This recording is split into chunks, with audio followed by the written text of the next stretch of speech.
Bonjour bien-aimés et bienvenue à notre méditation de ce matin. Nous allons prendre 1 à 2 minutes de prière. Nous prions, Éternel notre Dieu.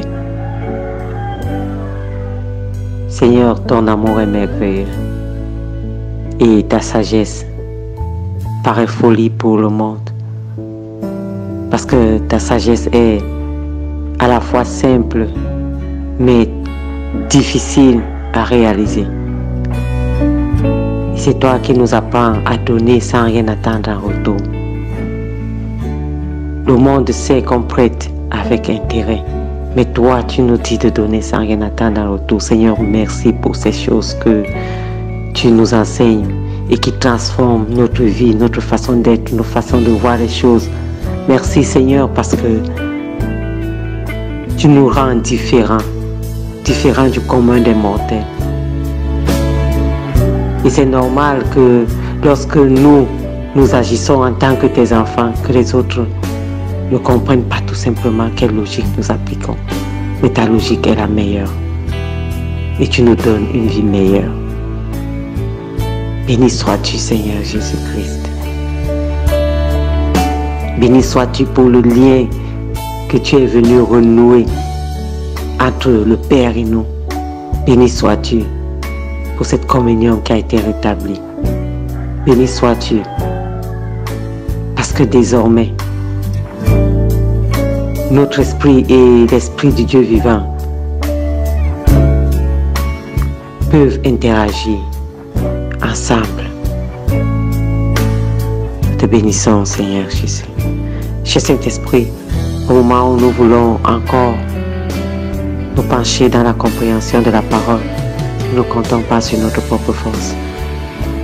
Nous comptons sur toi pour que tu nous enseignes tout du Seigneur Jésus-Christ, pour que tu nous enseignes les voies du Père, pour que tu nous transformes encore davantage, que tu nous illumines dans la compréhension de la sagesse de Dieu, parce que tu es l'esprit de sagesse. Béni sois-tu. Alléluia. Amen. Bien aimé, ce matin, nous allons méditer dans Luc 6, le verset 35. C'est la partie B de ce verset qui nous intéresse. Du reste, on avait déjà travaillé sur sa partie-là. Luc 6, verset 35. Et le thème de notre méditation de ce matin, c'est « Donnons quand nous sommes sollicités ». Donnons quand nous sommes sollicités. Luc 6, verset 36, la partie B qui nous intéresse. Mais je vais lire tout le verset. La Bible nous dit: mais aimez vos ennemis, faites du bien, et prêtez sans rien espérer. Et votre récompense sera grande, et vous serez fils du Très-Haut, car il est bon pour les ingrats et pour les méchants. Luc 6, verset 35. La Bible nous dit: mais aimez vos ennemis, faites du bien, et prêtez sans rien espérer, et votre récompense sera grande, et vous serez fils du Très-Haut, car il est bon pour les ingrats et pour les méchants. La partie B qui nous intéresse est « et prêtez sans rien espérer ». Et prêtez sans rien espérer. Bien-aimés, et la sagesse du Seigneur voudrait que nous prêtions sans rien espérer, parce que notre récompense, ce n'est pas des hommes que nous l'attendons, mais c'est de Dieu que nous l'attendons. Oui, et elle sera grande, parce que nous sommes les fils de Dieu, les fils du Très-Haut. Et il y a une précision de taille qui dit qu'il est bon pour les méchants et pour les ingrats. Il est bon pour les méchants et pour les ingrats. Voilà. Donc, faites du bien et prêtez sans rien espérer. Notre Seigneur ici est en train de nous dicter une attitude, un comportement, non pas seulement envers les chrétiens convertis comme nous, mais aussi envers ceux qui ne sont pas convertis du tout, puisqu'il est bon pour les méchants et il est bon pour les ingrats. Donc, mais nous allons aborder ce verset sous un angle financier, c'est-à-dire que sous l'angle des transactions financières entre chrétiens. C'est triste à dire, mais c'est un des plus sérieux conflits qui divisent les chrétiens, ont leur source dans les affaires d'argent. Et il ne devait pas en être ainsi, mais malheureusement, l'argent a toujours eu ce don-là et ce chic-là de diviser les gens. Quand l'argent entre par la porte, l'amour sort par la fenêtre. On ne peut pas placer sa relation avec son frère ou sa sœur en Christ sur un plan purement financier, donc sur un avantage financier. Non, lorsque tu vois ta sœur comme un avantage financier, tu vois ton frère en Christ comme un avantage financier, tu ne l'aimes pas. C'est juste un intérêt financier qui te rapproche de la personne. Et les transactions dans le domaine financier entre les chrétiens est souvent empreint de ce manque d'amour-là. C'est pour cela que les divisions s'ensuivent. On pourrait simplement régler cela en interdisant toute transaction financière entre les chrétiens, et la majorité des leaders dans les églises le font. Ils interdisent tout simplement toute transaction financière entre les chrétiens. Oui, l'interdiction vient de ce que les chrétiens se comportent mal dans ces transactions financières. Le Seigneur Jésus avait dit que si Moïse avait permis qu'on répudie, que l'homme répudie sa femme, c'est à cause de la dureté de notre cœur. C'est la même chose si le leader interdit de telles transactions, c'est à cause du mauvais comportement des chrétiens. Parce que le chrétien n'arrive pas à comprendre qu'il peut prêter sans rien espérer. Et celui qui prend aussi n'arrive pas à comprendre qu'il peut prendre et lorsqu'il a les moyens repayer. Ce n'est pas parce qu'on ne te met pas la pression que tu dois prendre l'argent de ton frère et tu ne repayes pas. Non, ce n'est pas comme ça. Alléluia. Mais le frère le plus mature spirituellement, la sœur la plus mature spirituellement ne va pas faire des pieds et des mains pour se faire rembourser son argent. Pourquoi? Parce qu'il prête ou elle prête sans rien espérer. Amen. Amen.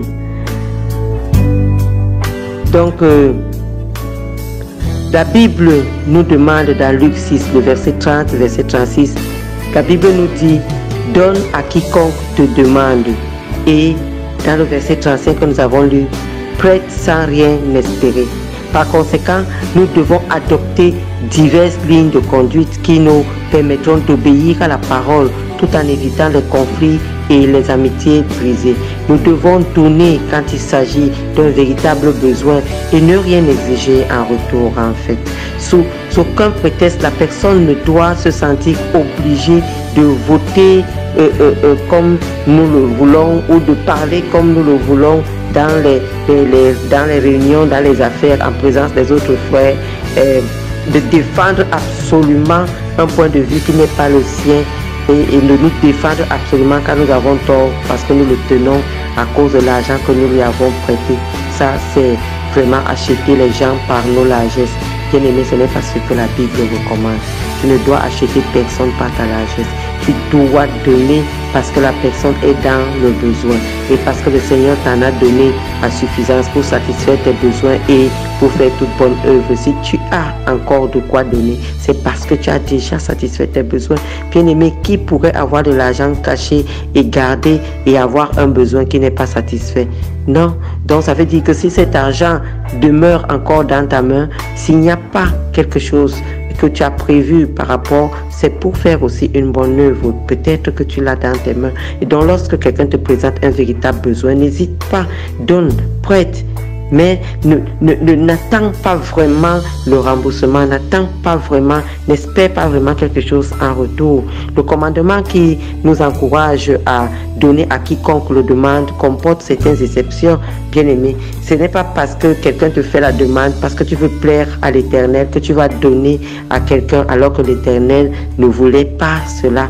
Il y a des gens que l'Éternel volontairement a brisé et voudrait leur faire comprendre une certaine façon de marcher, une certaine façon de faire voudrait les humilier. C'est pas humilier dans le sens mondain du terme, mais c'est-à-dire que les briser et les rendre tout à fait parfaitement humbles. L'apôtre Paul pouvait dire qu'il a fait tellement de miracles, tellement de choses au nom du Seigneur Jésus-Christ que l'Éternel lui-même a laissé qu'il ait une écharde dans la chair pour qu'il ne puisse pas s'enorgueillir, pour qu'il reconnaisse toujours et toujours sa condition d'homme. Oui, bien-aimé, donc il arrive des fois que nous donnons à la mauvaise personne parce que le Seigneur veut la personne dans cet état où elle se trouve. Mais je n'ai pas dit qu'il ne faut pas donner. Je suis en train de dire ceci. Des fois, nous donnons, mais nous donnons mal. Nous donnons à quelqu'un parce que nous pensons plaire à Dieu, mais la personne a besoin de cet argent-là pour aller jouer à des jeux, voilà, pour aller dans les maisons de jeux, pour aller dans des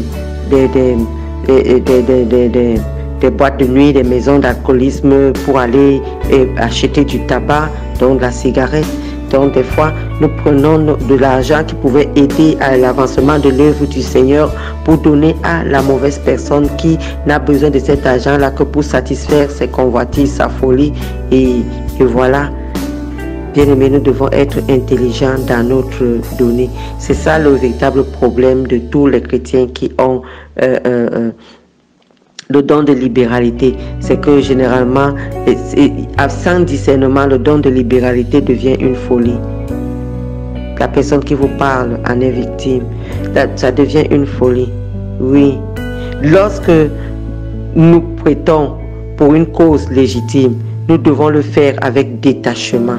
C'est pour cela que l'apôtre pouvait nous dire que la personne qui donne doit donner avec libéralité. Nous devons le faire avec détachement, sans nous préoccuper de savoir si nous serons remboursés. Parce que nous ne faisons pas en fait pour la personne à qui l'on donne. Nous faisons pour Dieu. Et c'est Dieu lui-même qui va nous rembourser. C'est pour cela qu'il nous dit que notre récompense sera grande parce que nous sommes les fils du Très-Haut. Nous sommes les fils du Très-Haut. Nous sommes les fils du roi des rois. Nous sommes des rois. Nous sommes un royaume des sacrificateurs. Nous ne manquons absolument de rien. Même si l'autre ne nous remet pas l'argent, nous resterons quand même attachés à la personne. Pourquoi? Parce que nous n'avons pas prêté pour faire pour nous enorgueillir devant la personne. Nous avons prêté à Dieu. Oui, en donnant à la personne, c'est à Dieu qu'on a donné lorsque la personne est dans le besoin. Et nous devons, je dois ajouter ici que le prêt que nous faisons à notre frère chrétien, le prêt que nous faisons même à un non converti, nous ne devons pas le faire avec un intérêt. Nous n'avons pas besoin de recevoir un intérêt. Si le juif qui vivait sous la loi ne pouvait exiger d'aucun autre juif qui paie des intérêts, lisons Lévitique 25, versets 35 à 37. À plus forte raison, le chrétien qui vit sous la grâce ne doit exiger des intérêts à un autre chrétien. S'il arrive que dans une certaine situation, nous ne soyons pas tout à fait certains qu'il s'agisse d'un vrai besoin, qu'il s'agisse de la volonté de Dieu que nous donnions, il est généralement préférable de prier l'Éternel pour connaître quelle est sa volonté et pour savoir si ce besoin est vraiment un véritable besoin que le frère et la sœur nous présentent. Si jamais nous faisons erreur, vaut mieux le faire vaut mieux le faire en se rangeant du côté de la grâce. Bien aimé, nous devons aussi, je voudrais terminer par là, nous devons aussi savoir que généralement, ceux à qui nous avons donné avec libéralité et avec bon cœur ne nous témoignent pas toujours de la reconnaissance, mais la plupart du temps, de toutes les façons, ils nous présentent de l'ingratitude. Donc nous devons nous attendre à cette ingratitude-là. Et donc nous devons savoir que, nous pourrions ne pas être repayés. Deux, la personne qui a reçu notre libéralité, notre largesse, sera ingrate. Trois, nous devons savoir que ce n'est pas à la personne que nous avons donné, mais c'est à Dieu que nous avons donné. C'est pour être agréable à Dieu, non pour être agréable à la personne. Et nous avons prêté sans rien espérer. Alléluia. Je vais m'arrêter là ce matin. Bien-aimé, tu es abondamment béni. Bien-aimé, prends cet enseignement et transforme ta façon de voir les choses au travers de cet enseignement. Ne laisse pas tes dettes, mais ne laisse pas les prêts que tu as faits, ne laisse pas sans remboursement, mais ne force personne à te rembourser. C'est-à-dire, bien que tu attendes peut-être être remboursé un jour, mais ne te laisse pas influencer au point d'aller mettre la pression sur quelqu'un. Ça ne sert strictement à rien, parce que l'Éternel te rembourse. Alléluia. Tu es abondamment béni. C'était Maman Suzanne ce matin. Shalom, shalom.